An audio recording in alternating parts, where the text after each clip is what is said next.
मोठी बातमी समोर येते। छत्रपती संभाजीनगरमध्ये भीषण आग लागली आहे। मक्यापासून ब्रिकेड बनवणाऱ्या प्रकल्पाला भीषण आग लागली आहे। कन्नड तालुक्यातील चांपानेर येथील ही घटना आहे। शॉर्ट सर्किटमुळे आग लागल्याची माहिती सध्या समोर येते।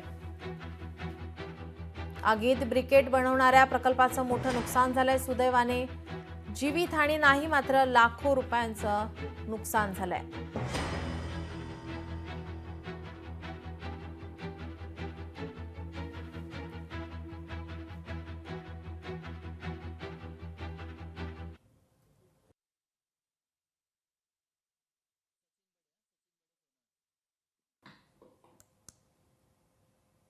छत्रपती संभाजीनगरमध्ये भीषण आग लागली आहे। मक्यापासून ब्रिकेड बनवणाऱ्या प्रकल्पाला भीषण आग लागली। आपले प्रतिनिधी सचिन बडे आपल्यासोबत फोन लाईनवरून जोडलेत।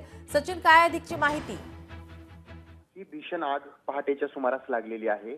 मक्याच्या भुशापासून ब्रिकेड बनवले जातात आणि ते विविध कंपन्यांना ज्वलनशील पदार्थ म्हणून दिले जातात, कारण ह्या वस्तूचा उपयोग कंपन्यांमध्ये सर्रासपणे केला जातो। मात्र या प्रकल्पाला पहाटेच्या सुमारास शॉर्ट सर्किटमुळे आग लागलेली आहे। मात्र ह्या प्रकल्पाला आग लागल्याच्या नंतर त्या ठिकाणी उपलब्ध असं मनुष्यबळही नव्हतं आणि त्यासोबतच आग विझवण्यासाठी साहित्यही नव्हतं। त्यामुळे संपूर्ण जी काही प्रकल्पाची जागा आहे ती पूर्णपणे या ठिकाणी आणि हे प्रकल्पाचं साहित्य हे खाक झालेलं आहे आणि आग विझवण्याचा प्रयत्न केला गेला, मात्र विलंब झालेला होता। तोपर्यंत बहुतांश नुकसान या ठिकाणी झालेलं आहे। जीवितहानी झाली नाही, मात्र लाखो रुपयांचं नुकसान झालंय आणि हा प्रकल्प पहाटेच्या वेळेला आगीच्या मुख्यस्थानी गेल्याच्या नंतर या ठिकाणी सर्वात महत्त्वाचं म्हणजे जी नुकसान झालंय ते नुकसान भरपाईची मागणी जी आहे किंवा विमा जो आहे तो उतरवलेला नसल्याच्या कारणानंतर किंवा जर असेल तर नुकसान भरपाई मिळेल। मात्र सर्वात महत्त्वाचं म्हणजे उन्हाळ्याच्या दिवसांमध्ये आग लागत आहे, आगीच्या घटना वाढत आहेत आणि अशा वेळेला उपाययोजना म्हणून बहुतांश ठिकाणी आग विझवण्याचं साहित्य नसल्या कारणानं याचे परिणाम मोठ्या स्वरूपाचे होत आहेत। अशाच घटना आता समोर येऊ लागलेल्या आहेत आणि ही संभाजीनगर जिल्ह्यातील कन्नड तालुक्यातील चांपानेर या गावातील ही घटना आहे। त्यामुळे कुठेतरी आता या घटना समोर आल्याच्या नंतर आता उपाययोजना काय आहेत जेव्हा आग लागते आग विझवण्यासाठी, हा प्रश्न देखील आता उपस्थित होत आहे। जी, आता ही आग विझवण्यात आलेली आहे का आणि आगीचं कारण समजलंय का? ही आग विझवण्याचा शर्थीचा प्रयत्न जो आहे तो जवळील काही नागरिक आहेत, ग्रामस्थ आहेत, त्यांनी केला आणि आता आग आटोक्यात आणण्याचा प्रयत्न सुरू आहे।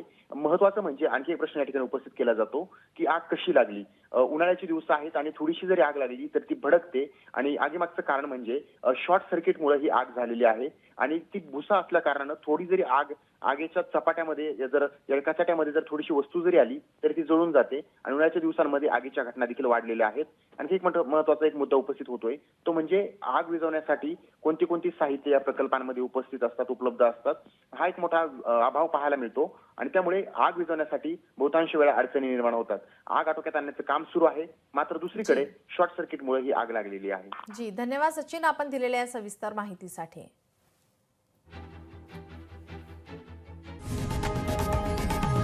लोकशाही मराठी ऐका, पहा, जागरूक रहा।